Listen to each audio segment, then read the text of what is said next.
दोस्तों, क्या इंडिया गठबंधन के साथ बीजेपी धोखेबाजी कर रही है? एक ऐसी धोखेबाजी जिसका साफ तौर पर दोगलापन जो है इस वक्त देश की राजनीति में दिखाई दे रहा है। कितनी अजीब बात है दोस्तों, या फिर ये कह लें कितना बड़ा विरोधाभास है कि एक तरफ एक लंबा चौड़ा डेलीगेशन है जो विपक्षी नेताओं सहित बीजेपी के सांसदों द्वारा तैयार किया गया है। इस डेलीगेशन को दुनिया भर के अलग अलग मुल्कों में भेजा जा रहा है। इस डेलीगेशन का काम यह है कि वो ऑपरेशन सिंदूर के बारे में जानकारी दें और पाकिस्तान को एक तरह से पूरी दुनिया के आगे बेनकाब करें और बताएं कि पाकिस्तान प्रायोजित आतंकवाद का कैसे भारत आज से नहीं दशकों से जख्मी रहा है। दोस्तों, ये कदम जब उठाया गया तो इसकी बहुत तारीफ हुई, मैंने भी इसकी तारीफ की, लेकिन अब अगर आप करीने से देखें दोस्तों तो इसके पीछे बीजेपी एक बड़ी अजीबोगरीब राजनीति कर रही है। दोस्तों, बीजेपी की हिपोक्रेसी देखिए, दोगलापन देखिए। एक तरफ वो विपक्ष के सांसदों की उसको ज़रूरत है, क्यों? क्योंकि दुनिया भर में उसको डेलीगेशन भेजने हैं, दुनिया भर में उसको अपनी बात पहुंचानी है। वहीं दूसरी ओर देश के अंदर वो देश की सबसे बड़ी विपक्षी पार्टी कांग्रेस पार्टी के एलओपी राहुल गांधी को लेकर इतनी दोयम दर्जे की बात कर रही है। कभी उनको लेकर ऐसे पोस्टर्स बनाए जाते हैं, बीजेपी आईटी सेल की मुखिया इसको पोस्ट करते हैं, तो कभी दोस्तों संबित पात्रा को आगे करके कहा जाता है कि राहुल गांधी जो है वो पाकिस्तान के पोस्टर बॉय हैं। दोस्तों, संबित पात्रा ने राहुल गांधी को लेकर क्या कहा, जिसके जवाब में एक रिटायर्ड फौजी ने संबित पात्रा को जवाब दिया है, मैं आगे आपको बताऊंगी। लेकिन आप खुद सोचिए दोस्तों कि ये जो डेलीगेशन है पूरी दुनिया में अगर जाएगा और इनसे किसी ने पलटकर सवाल पूछ लिया कि आप पाकिस्तान को तो बेनकाब कर रहे हैं, लेकिन आप ये बताइए कि आपके घर में आपका जो सत्ताधारी दल है बीजेपी, वो खुद आपके विपक्षी नेता पर आरोप लगा रहा है कि वो पाकिस्तान परस्त हैं, तो पहले तो आप ये बताइए कि आपके घर के अंदर क्या चल रहा है। तो कितनी किरकिरी होगी इस डेलीगेशन की।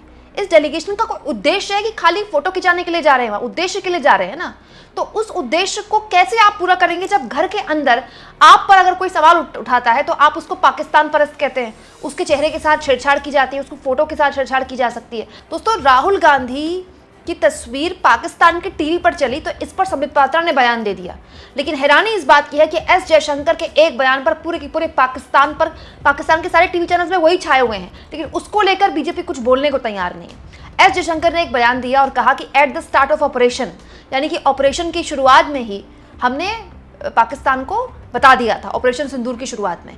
अब तक इस मामले में विदेश मंत्रालय का बयान आ चुका है, उन्होंने खंडन कर दिया इस बात का और कहा कि हमने कोई जानकारी नहीं दी थी ऑपरेशन सिंदूर की। लेकिन दोस्तों, देश के विदेश मंत्री की तरफ से कोई बयान नहीं आना चाहिए था क्या?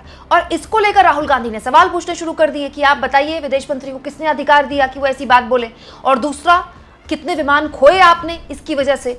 अब दोस्तों, ये सवाल तो आज नहीं तो कल इस सरकार के सामने आना ही था, लेकिन इन सवालों के जवाब देने से बचते हुए इस तरह के व्यक्तिगत हमले राहुल गांधी पर किए जा रहे हैं। दोस्तों, पहले पोस्टर्स और अब संबित पात्रा ने राहुल गांधी को लेकर एक बात बोली। संबित पात्रा ने कहा, कांग्रेस पार्टी और उसके राष्ट्रीय अध्यक्ष मल्लिकार्जुन खड़गे को ऑपरेशन सिंदूर एक छिटपुट युद्ध लग रहा है। स्वाभाविक है 26/11 के बाद जिस राजनीतिक दल के सबसे बड़े नेता राहुल गांधी पार्टी कर रहे हों, उनके लिए ऑपरेशन सिंदूर एक छोटी सी ही लड़ाई नजर आएगी। क्या राहुल गांधी और खड़गे को समझ नहीं आ रहा कि हमारी सेनाओं ने पाकिस्तान में घुसकर 9 आतंकी ठिकानों पर हमला किया, जिसमें 100 से अधिक आतंकवादी मारे गए। इसके बाद पाकिस्तान की ओर से जवाबी कार्रवाई के बाद भारतीय सशस्त्र बलों ने उनके 11 एयरबेसों को नष्ट कर दिया। अब पाकिस्तान दर्द से कराह रहा है। आप ऑपरेशन सिंदूर को छोटा मोटा युद्ध बता रहे हैं।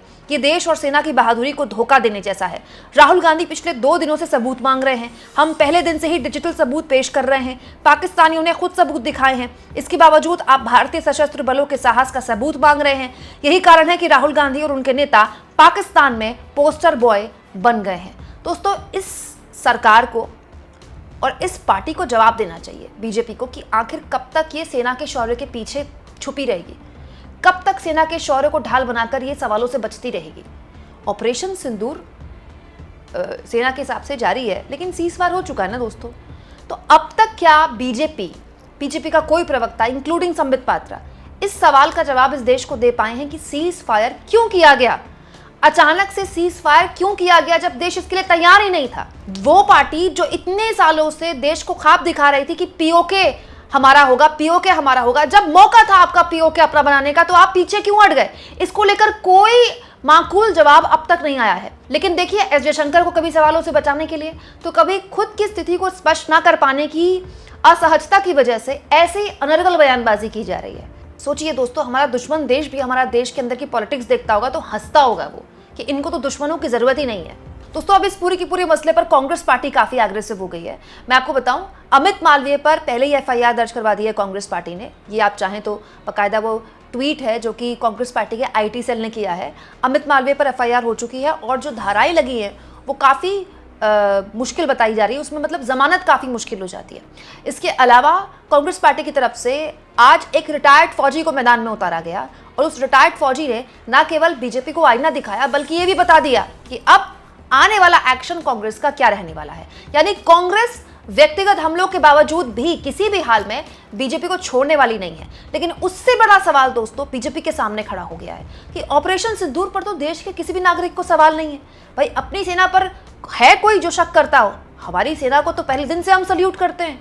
लेकिन सवाल तो सरकार से पूछे जाएंगे ना कि सरकार क्यों चाहती है कि सवाल भी इसके हिसाब से पूछे जाएं।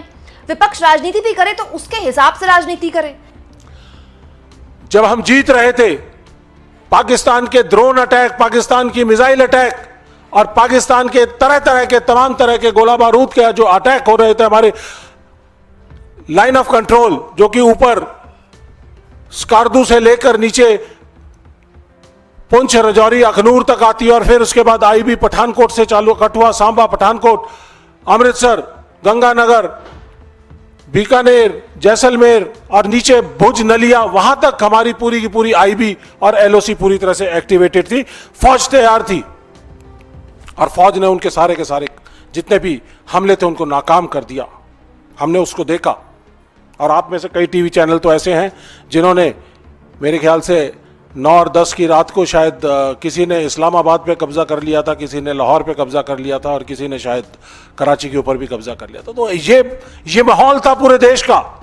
सुबह 10 बजे जो प्रेस कॉन्फ्रेंस हुई मिनिस्ट्री ऑफ फाइनेंस की, मिनिस्ट्री ऑफ डिफेंस की, जो हमारी लेडी ऑफिसर्स हैं और साथ साथ जो फॉरेन सेक्रेटरी हैं मिस्री साहब, इनकी जो बॉडी लैंग्वेज थी वो ऐसी थी कि जैसे आज हम बहुत कुछ डिलीवर करने वाले हैं। चौथा दिन था लड़ाई का, लेकिन अचानक शाम होते होते हम सबके चेहरे धूमिल पड़ते चले गए और अचानक सीज फायर का अनाउंस हुआ। और इस सीज फायर जिन हालातों में अनाउंस हुआ है, और सीज फायर अनाउंस होने से पहले आधा घंटा पहले यूएस प्रेसिडेंट ट्रंप कहते हैं कि हमने सीज फायर जो है दोनों देशों में करवा दिया है। और जो तरीका उसके लिए अपनाया गया कि भारत की नहीं 10,000 किलोमीटर दूर अमेरिका की धरती से ये सीज फायर अनाउंस हुआ, ये हमारे लिए शर्म की बात थी। देश एकजुट था इस पूरे हालात में, लेकिन सरकार ने लोगों के दिलों का, लोगों के जज्बातों का सौदा किया और अचानक हमारे ऊपर यह सीज फायर थोप दिया।